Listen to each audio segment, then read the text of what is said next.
Hi, this is Adam from Ward Tone Records in Hampton, New Hampshire, and this is a record I'm keeping. The B-52's Cosmic Thing from 1989.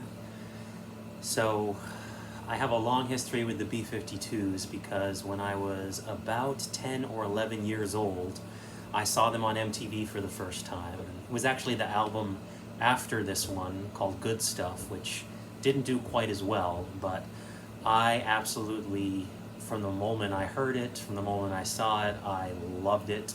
I went to Ames with my mom to get the cassette, and she would roll her eyes at some of the, very slightly racy lyrics, nothing too bad, when they came on. And of course, most of them pretty much went over my head at the time.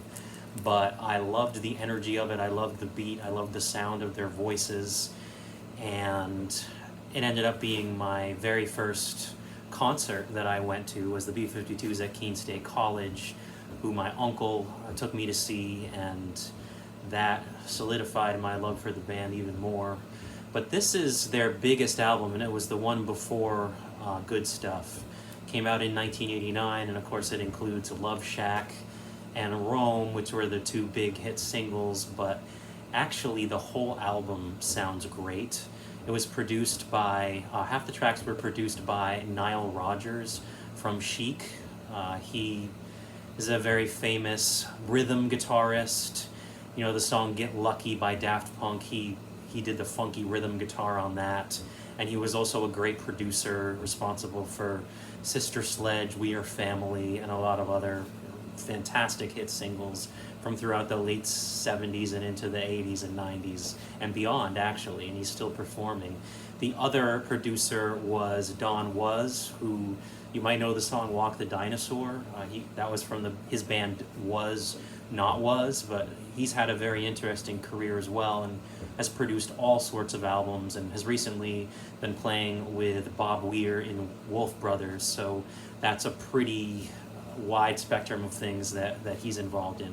So much like the album that came after it, the two of them split the tracks, with Don Was producing half of them and Nile Rodgers producing the other half, but actually the album sounds entirely seamless.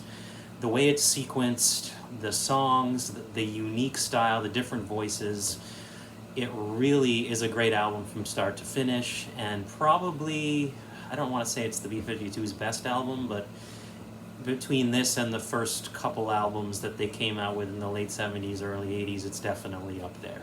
So I highly recommend, if you only know Love Shack, to give this whole record a good listen, along with some of their others, the B-52's, Wild Planet, and Good Stuff, to name a few.